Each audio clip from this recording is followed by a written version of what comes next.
تعطیل تابستانه دوره‌ای است که در آن نورسان به استراحت و شغل‌های مفید فرا گرفته می‌شوند. همه ساله صدها مکتب بچگان به اردوگاه‌های نزد مکتبی و بیرون از مکتبی به فراغت جلب گردیده وقت خود را خوش و خاطرمو می‌گذرانند. در بست نوبتی مؤسسه دولتی استراحتگاه 20 سالگی استقلالیت جمهوری تاجیکستان واقع در ناحیه جبار رسولوف زیاده از 320 نفر نورسان از شهر دوشنبه و ولایت مختار کوهستان بدخشان استراحت داشتند. طوری مربیان مؤسسه به ما اطلاع دادند برای خاطرمون گذراندن تعطیل تابستانی بچه‌ها رژیم معین چاره‌بینی‌های معرفتی و فرهنگی و سالمگردانی مرتب شده است که آن به خوانندگان خیلی پسند است. خوانندگان به نهایت فعال هستند. ما در استراحتگاه فعالیت‌های گوناگون داریم. چطور که شما می‌بینید فعالیت رسامی است، فعالیت رقص است، گروه اکتوران هستند، همچنین فعالیت روزنامه‌نگاری هست، با ورزش مشغول هستند و باید گفت که هر بگاهی اما هر فعالیت‌هایی که اینجا تیاری می‌بینند هر بگاهی نمایش خود را می‌گذارند. مثلا گروه رقاصان رقص خود را نمایش می‌دهند، گروه سرودخوانان ترانه زمزمه می‌کنند، اکتوران باشند یک فیلم مستند ایجاد می‌کنند و بهر خوانندگان پیشکش می‌کنند.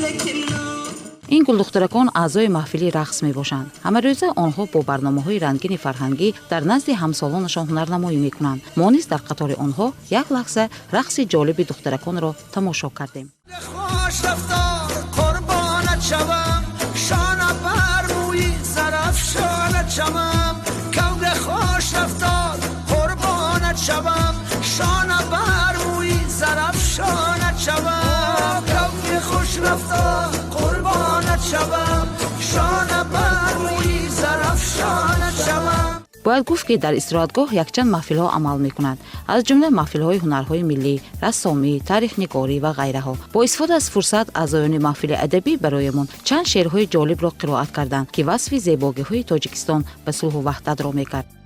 صلح ندای دل، راهنمای دل، صلح امیدی ما، راهگشای دل. صلح بهاری ما، هم براری ما، صلح شعاری ما، شوق کاری ما. صلح ثبات ماست، هم نشاط ماست. صلح امید دل، هم نجات ماست. ما تاجیکستان را دوست می‌داریم.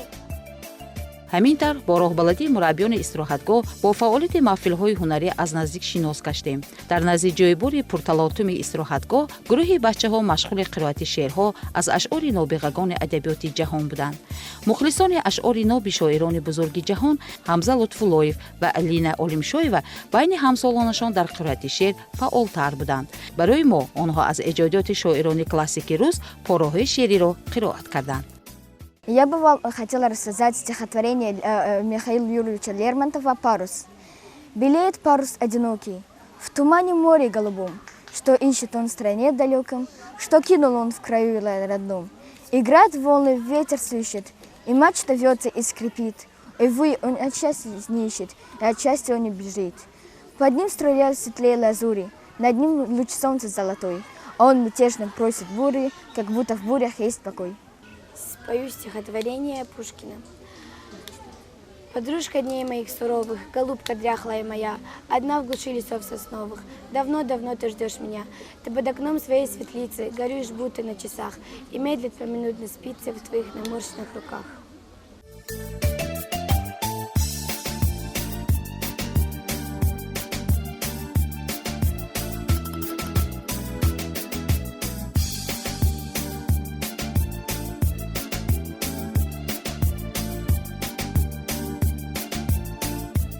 اعضایان محفل رسامی استراحتگاه سرگرم تصویر طبیعت زیبای تاجیکستان و نعمت‌های آن بودند. صبرینه مصطفی قلو را به ما همچون رسامی بهترین معرفی کردند.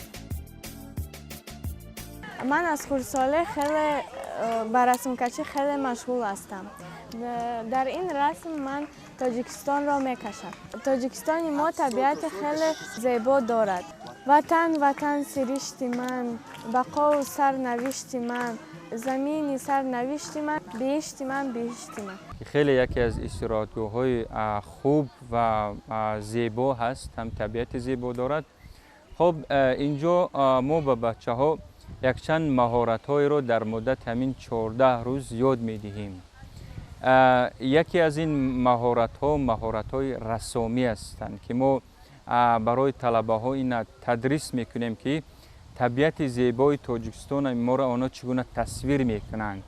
وقتی آنها به ولایت سوخت تشریف آوردند، ما با آنها سوال کردیم که شما هنگامی که به ولایت تشریف آوردید چه چیزهای زیبا را دیدید، چه دستاوردهای خوب استقلالات ما را مشاهده کردید که همون دستاوردهای استقلالات در یک عکس‌های زیبا تصویر کنید. کودکان بیشتر از دستاوردها و زیبایی‌های وطن خود آگاه شوند و آنها در تصویر بکشند.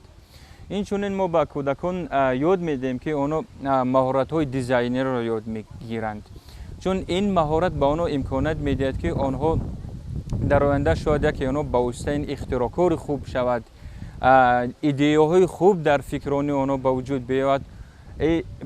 توسط این آنها توانند رشد کنند، در زندگیشان راه خودشان یابند، کشور عزیز خودمان را آباد کنند، تاجیکستان عزیز خودمان را به یک گویم که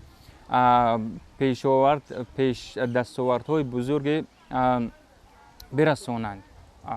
خب این چونین ما در این استراحتگاه به کودکان باز تلقین میکنیم که عاید وطن دوستی، حسیات وطن دوستی در وجود آنها پیدا شد، چون وحدت، صلح و آرامش، چون اینا یکی از پایه‌های گویا که بنیاد هر کشور هستند.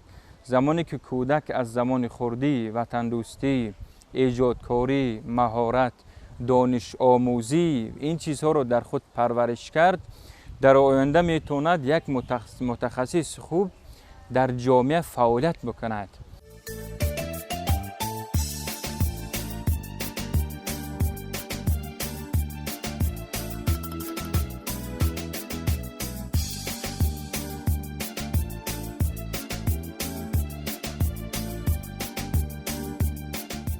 донистани таъриху тамаддун ва фарҳанги волои ниёгонамон барои наврасон аҳамияти калони тарбиявӣ дорад. бинобар ин хоҳишмандони омӯзиши таърихро дар як маҳфил гирд оварда бо онҳо машғулиятҳои шавқовар мегузаронданд. мижгона муборак қаддамова ба ҳамсолонаш дар бораи яке аз ёдгориҳои таърихии кишварамон маълумот медод. яке аз қалъаҳо қалъаи қаҳқа мебошад. қалъаи қаҳқа дар водии вахони ноҳияи ишкошими деҳаи намадгут воқеъ мебошад. яке аз қалъаҳои беҳтарин дар он мебошад ки тоҷирон, яъне то ҳол ҳам вуҷуд дорад. сайёҳон аз мамлакатҳои дурдаст омада онро тамошо ва яъне аз он акспардозӣ мекунанд. мо насли наврас бояд дар бораи ҳамаи маконҳои ин тоҷикистони азизамон бояд донем ва ҳамаи кунҷу канори онро бояд аз худ намоем. дар ин маҳфил наврасон хеле фаъолона ширкат меварзиданд. ҳар яке мехост дар бораи ин ё он мавзеи таърихии кишварамон маълумот диҳад. фирдавс қобилов яке аз онҳо мебошад. истироҳати ман дар ин лагер хеле хуб гузашт. дар ин ҷо мо бисёр чизҳоро меомӯзем. мисол мо имрӯз дар дарси имрӯза дар бораи иморатгоҳҳои ҳам ҷумҳурии тоҷикистон ҳам берун аз хориҷа низ ҳам меомӯзем. дар ҷумҳурии тоҷикистон мо аз хоразм, бохтар инҳо меомӯзем ва хориҷа аз давлат мо дар бораи тоҷмаҳал ва дигар иморатҳои дарс меомӯзем ки онҳо ба мо муҳим мебошанд. мисол мо имрӯз дар бораи сохтмони тоҷмаҳал гузаштем. тоҷмаҳал яке аз қасрҳои зеботарин дар рӯи олам мебошад ва ӯ дар мобайни 5 муъҷизаи ҷаҳоне мебошад. онро шоҳҷаҳон барои занаш сохта буд. ҳоло ӯ дар ҳиндустон ҷойгир аст ва сохти ӯ хеле низ ҳам зебо буд. сохти ӯ аз сангҳои мармар буд ки дар он давлатҳо подшоҳ мехост он қасрро чунин зебо созад ки аз ҳамаи иморатгоҳҳои он замона зеботар бошад. ман дар дилам орзу дорам ки ба дигар давлатҳои хориҷа рафта он ҷоро дида чашми ман яъне ҷаҳонбинии ман зиёдтар шуда дар ҷумҳурии тоҷикистони худам як меъмори бузурге шавам.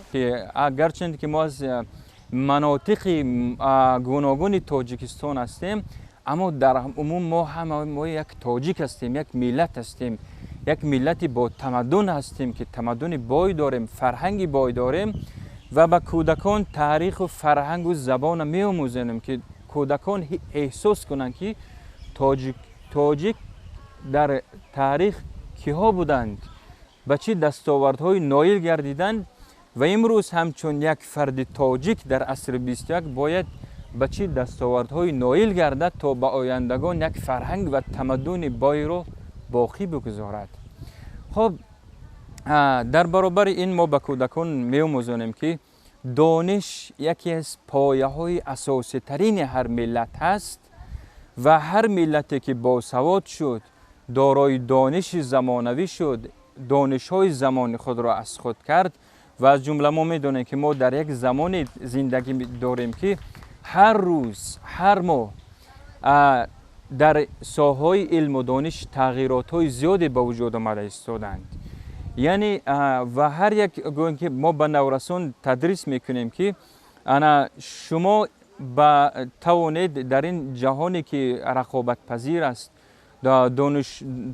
соҳаҳои гуногун ҳар рӯз тағйир меёбанд, ба ино тадрис медиҳем ки шумо ҳамин донишҳоро аз худ кунед то худатонро бисозед ҳамчун як мутахассис дар соҳаҳои гуногун.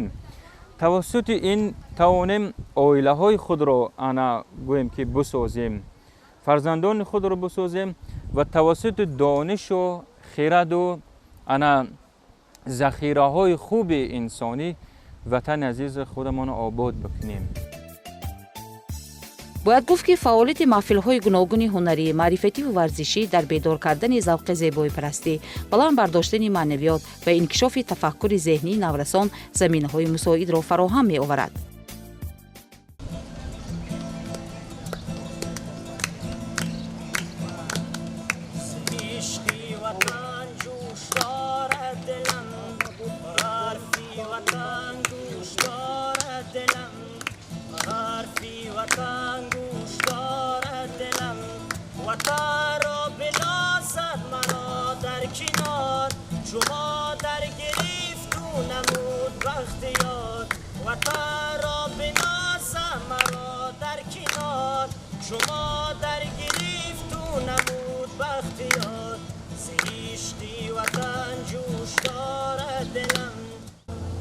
Я участвую здесь уже 10-й день, я впервые участвую в лагере, и хочу сказать, что мне здесь очень нравится, я не ожидала, что будет так круто.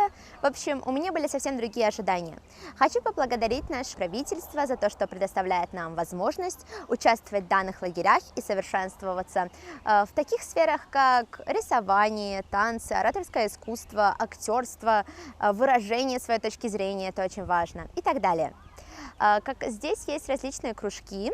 Например, я участвую в кружке ораторского искусства, и мне здесь нравится в учителях то, что они умеют контролировать интерес ребенка. То есть на уроках всегда интересно, и по себе могу сказать, что я хочу растянуть время, чтобы урок не заканчивался. Также мне нравится что здесь каждый ученик может показать свои изменения из-за участия в каких-либо кружках. У нас каждый вечер проходит вечерние мероприятия, и те, кто, например, участвует в ораторском искусстве, обычно становятся либо ведущими, либо рассказывают стихотворения. Те, кто участвует в танцах, ставят танцы и показывают их другим. И те, кто выступает, например, в кружке актерства, ставят сценки и показывают их другим. Чаще всего они смешные. Еда здесь очень вкусная, и здесь все очень дисциплинировано. Для каждого есть свое время, это мне очень нравится. То есть здесь есть ранний подъем, одним словом, здоровый образ жизни. Здесь с 5 до 7 также есть время для занятия спорта, то есть здесь мне очень нравится то, что здесь нет определенного вида спорта, например, ты будешь заниматься баскетболом или волейболом, здесь каждый человек выбирает тот спорт, которым ему хочется заняться. Некоторые выбирают физические нагрузки, некоторые, например, занимаются шашками или чтением книг. Я чаще всего предпочитаю чтение книг. Также здесь есть Хамроз, мы пишем туда свои предпочтения, пожелания, что мы хотим изменить. Это очень здорово, то, что взрослые считают наш выбор, то, что мы хотим, они ставят его наравне со своим. Это мне тоже очень нравится. Я очень люблю участвовать в дискуссионном клубе, потому что, особенно когда есть какая-нибудь интересная тема, приводить разные аргументы, оправдания, почему это хорошо, почему это плохо, это очень интересно. ҳавои тоза ва шилшилаҳои оби мусаффои ҷойбори истироҳатгоҳ воқеан ҳам хеле дилрабо ва ҷаззобанд. Наврасони хушбахти даврони истиқлол бо шукргузорӣ аз ин зебогии табиати нотакрори диёри ҳамеша баҳорамон меболанду мебозанд, мегӯянд мураббиёни истироҳатгоҳ. мо ба кӯдакон инсондӯстӣ, ахлоқи ҳамида, дар баробари ине ки кӯдак дониш аз худ кунад, технология нав, аз илмҳои муосир огоҳ шавад, дар баробар ин ахлоқ ҳам дошта бошад. Чун ахлоқ ҳам гӯем ки нигоҳдорандаи сулҳу оромиши ҷомеа аст. ва инчунин ба кӯдакон талқин мекунем ки аз дастовардҳои истиқлолат ки дар 30 сол мо уна ноил гаштем, аз он огоҳ гарданд. саҳми бузургони миллат дар гӯем ки пешбурди истиқлолати кишвар азизамон Тоҷикистон, саҳми пешвои муаззами мо асосгузори сулҳу ваҳдати миллӣ президенти ҷумҳурии мо муҳтарам Эмомалӣ Раҳмон. ин чизҳоро ба кӯдакон талқин мекунем ки кӯдакон аз бузургони миллате ки имрӯз ҳастанд, аз меҳнатҳо ва аз кӯшишҳои талош ва заҳмати онҳо огоҳ шаванд. дар маҷмӯи истироҳати бачаҳо хеле хуб мегузашт. рӯҳӣ болида ва чеҳраҳои пурнишоти онҳо худ тасдиқи гуфтаҳои болоӣ мебошанд. бо боварӣ метавон гуфт ки онҳо баъди ин ҳама хушрӯзиҳо пеи омӯзиш ва касбомӯзӣ гардида, оянда ҳамчун мутахассисони варзида дар пешрафти кишварамон саҳми арзанда мегузоранд.